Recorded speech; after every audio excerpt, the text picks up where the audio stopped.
올림픽 최고 최악의 순간 6위를 소개할게요. 바로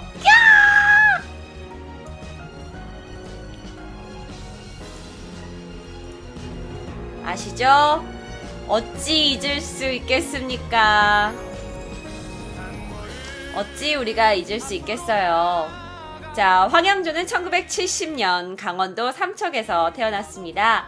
어렸을 때부터 운동신경이 워낙 뛰어났대요. 그래서 사이클부로 운동을 시작했다고 하는데 고등학교에 진학을 하면서 본격적으로 육상선수로 활약하기 시작했죠. 그런데 황영조 선수가 처음부터 마라톤 선수였던 건 아니라고 해요. 자, 이 사진으로 보여드릴게요. 영광의 순간. 네. 원래는 1500m를 뛰는 중장거리 선수였대요. 그런데 1학년 2학기 때부터 5000m, 1000m를 뛰는 장거리 선수로 활약하기 시작한 거죠. 워낙 운동신경을 타고나셨다 그래요. 게다가 꾸준하게 노력하는 그 성격 때문에 그 이후에도 계속 두각을 드러낸 거죠. 그리고 고교 졸업 후에 코롱이라는 팀에 입단을 하는데요. 그러면서 전국 체육대회에서 5000m, 1000m에서 대회 신기록을 낸 거예요. 그러면서 자, 이제 여기서부터 장거리 육상 선수로 두각을 나타냅니다. 지금까지도 마라톤 선수는 아니었어요. 그런데 황영조가 91년 동아국제 마라톤 대회에서 그때 어쩌다가 이제 출전을 하게 됐는데 이때 2시간 12분 35초의 기록으로 3위로 들어온 거예요. 근데 이게 이전에 마라톤 그 43km인가? 그 43km를 완주해본 경험이 없었대요. 첫 마라톤 경기에 나와가지고 이렇게 했다는 건 정말 놀라운 거거든요.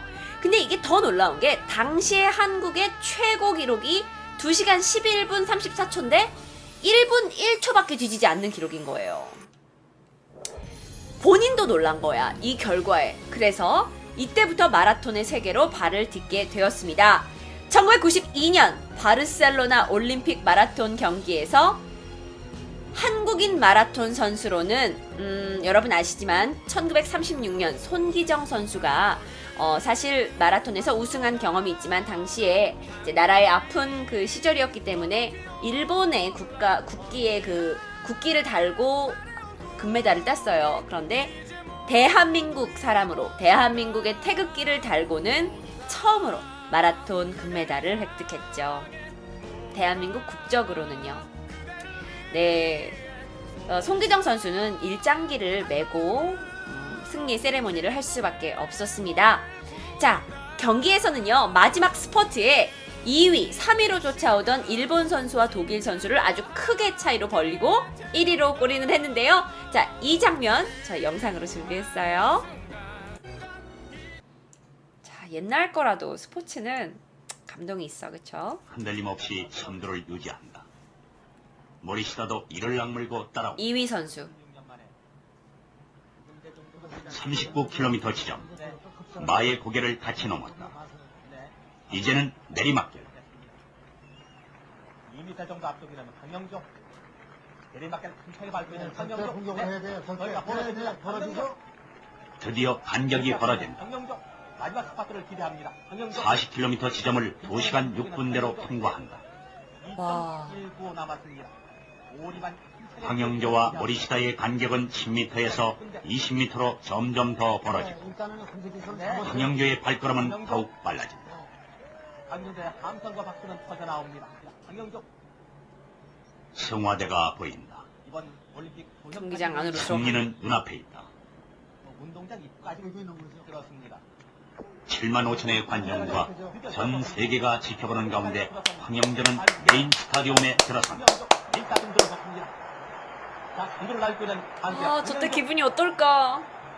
25회 바르셀로나 올림픽 마라톤 월미관의 주인공 황영조. 이제 결선물만 남지 않았습니다. 레스트레치를 걸고 있는 황영조. 그 뒤에 모리시다. 다시 나오는데 화질이 별로 좋지 않아요. 한국 황영조. 황영조. 막판 스파트 위를 보고 있습니다. 여유 있습니다. 이제 스스로 들어옵니다. 네. 56년 만에 올림픽 진화 개선 직전 황영조.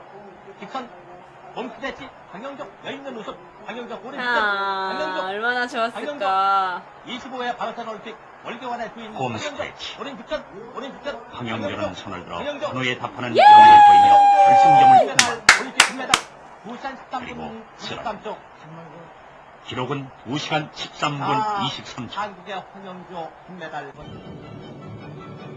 한국 최초로 10분격을 돌파한 마라톤. 한국 최초로 태극마크를 달고 올림픽 금메달을 따낸 마라톤. 그의 이름은 황영조.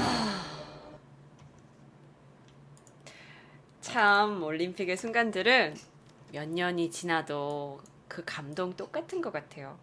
물론 그 순간의 감동은 더 컸겠지만 대한민국의 황영조 선수를 이제 뒤를 이어서 그 다음에 또 많은 마라톤 선수들이 많이 나오게 된 것 같은데 그래서 처음 무언가 금메달을 따줬다는 그 의미를 저는 많이 부여하고 싶어요. 당신이 할 수 있으면 그가 했기 때문에 다른 사람도 할 수 있다는 어떤 희망을 좀 많이 줬던 것 같아서 감동의 순간으로 오늘 뽑아봤습니다. 자, 이제 5위 갈게요.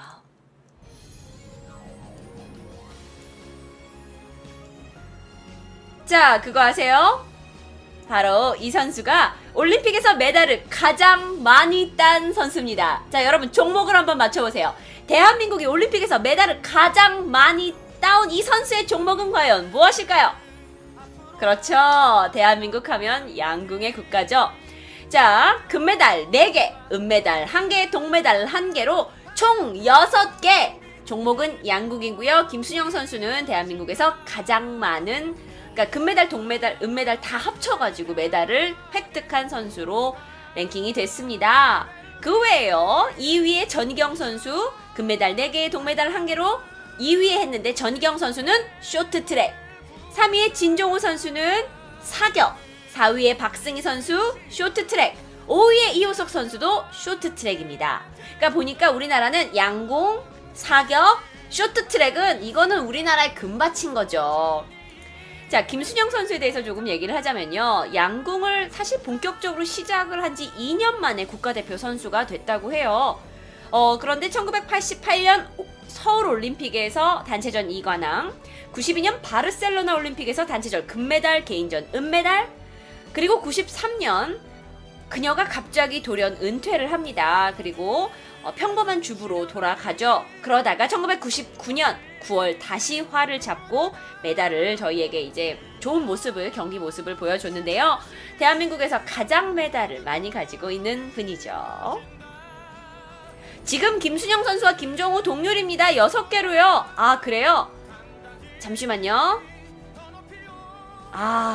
알겠습니다. 좋은 정보 수정 감사합니다. 자, 이거는요 2015년 8월 26일 기준이었어요. 네, 방금 딴 거는 못 썼죠. 네, 방송 중에 딴 건 못 썼, 죄송합니다.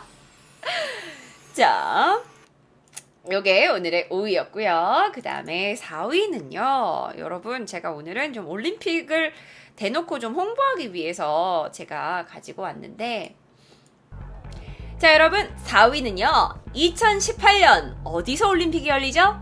바로 평창 동계올림픽이 열립니다.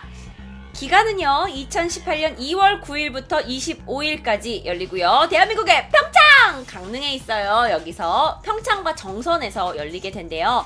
자, 100여국에서 5천여 명이 참가를 하고 15개 종목에서 선수들이 대결을 펼치게 됩니다. 자, 그런데 평창 동계올림픽 로봇 지원단이 있어요. 근데 이게 이 올림픽을 굉장히 성공적으로 개최를 하기 위해서 이 정부가 지금 지원을 하고 있는 건데요. 로봇을 경기에다 활용을 하는 거죠. 그래서 올림픽을 좀 더 성공적으로 개최하기 위해서 이제 나라가 지원을 하고 있는 겁니다.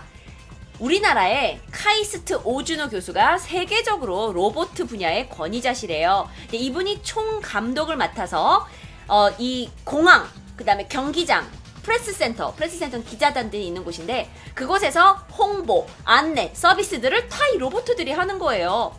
또한 경기장과 선수촌에도 배치가 되어서 각종의 업무들을 지원을 한다고 합니다. 이거는 정말 대한민국의 로봇의 최신 기술을 전 세계에 알릴 수 있는 좋은 기회가 되는 거죠. 그래서 아직 다가오진 않았지만 어쩌면 다가오는 평창 올림픽에 대한민국의 최고의 순간이 될 수도 있지 않을까 해서 오늘 넣어봤습니다.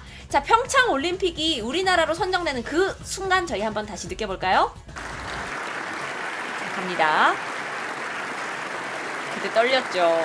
많이 떨렸죠, 우리.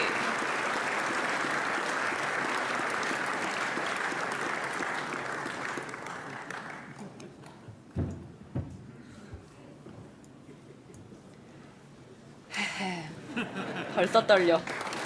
결과 아는데도 떨려.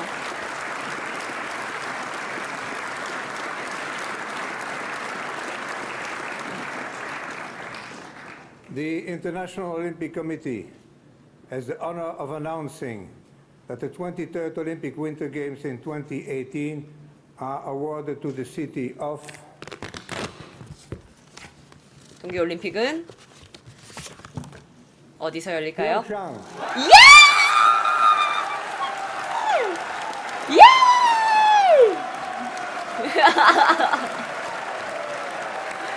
아, 이때 정말 우리 많이 기뻐했어요. 그쵸? 아, 지금 봐도 가슴이.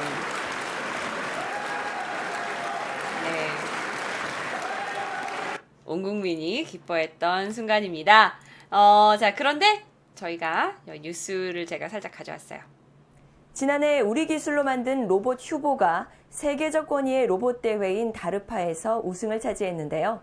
정부가 평창 동계올림픽을 지원하는데 로봇을 활용하기로 했습니다. 곽동화 기자의 보도입니다. 인기 가수 싸이의 노래에 맞춰 춤을 추는 로봇 휴보의 모습입니다. 팔과 손가락을 움직이고 무릎을 구부리는 등 귀여워. 자유로운 움직임을 구사합니다. 하지만 옆에서 미는 정도의 충격에도 쉽게 무게중심을 잃습니다. 이런 휴보가 불과 몇 년 만에 새로운 모습으로 재탄생했습니다. 지난해 6월 열린 세계 최고 권위의 다르파 로봇 대회에서 휴보는 이전과 달리 관절을 자유롭게 움직여 울퉁불퉁한 길에서도 스스로 무게중심을 잡습니다. 또 차량을 직접 운전하며 문을 열고 장애물을 보고 판단합니다. 인간과 비슷한 움직임과 판단 능력을 보인 휴보는 이날 가장 인간적이다라는 평가를 받으며 미국 나사, MIT, 일본 등 로봇 분야 세계 최고 수준의 24개 팀을 누르고 우승을 차지했습니다. 이러한 우수한 기술력과 축적된 노하우를 바탕으로 로봇의 활용 무대가 넓어질 전망입니다. 산업통상자원부는 평창 동계올림픽에서 로봇을 활용하기로 하고 이를 체계적이고 종합적으로 지원할 로봇 지원단을 출범했습니다. 로봇 지원단의 지휘는 인간형 로봇 휴보를 개발한 카이스트 오준호 교수가 맡습니다. 우리나라 로봇 기술을 ICT 맞아, 기술과 맞아, 함께 맞아. 세계인들에게 보여줄 맞아. 수 있는 계기로 이 평창 올림픽을 삼고자 합니다. 모든 로봇인들이 힘과 기술과 경험을 살려서 전 세계인들한테 보여줄 수 있는 그런 계기로 삼도록 하겠습니다. 우선 동계올림픽에 사용될 로봇은 어떻게 사용되는지. 경기장이나 공항 등 사람이 네. 많이 모이는 지역에서 올림픽 홍보와 안내 서비스를 아무래도 제공합니다. 로봇이 있으면 홍보가 좀 또 되지. 경기장이나 선수촌 홍보, 보안, 안내를 비롯해 경비. 보안이나 경비에도 활용됩니다. 스킬을 로봇 구현하는 이밖에 로봇이 대단한데. 올림픽 종목을 선보일 수 있는 로봇 경진대회를 개최하는 등 로봇에 대한 세계적 관심을 높여나갈 수 있는 방법도 모색하기로 했습니다. 예이!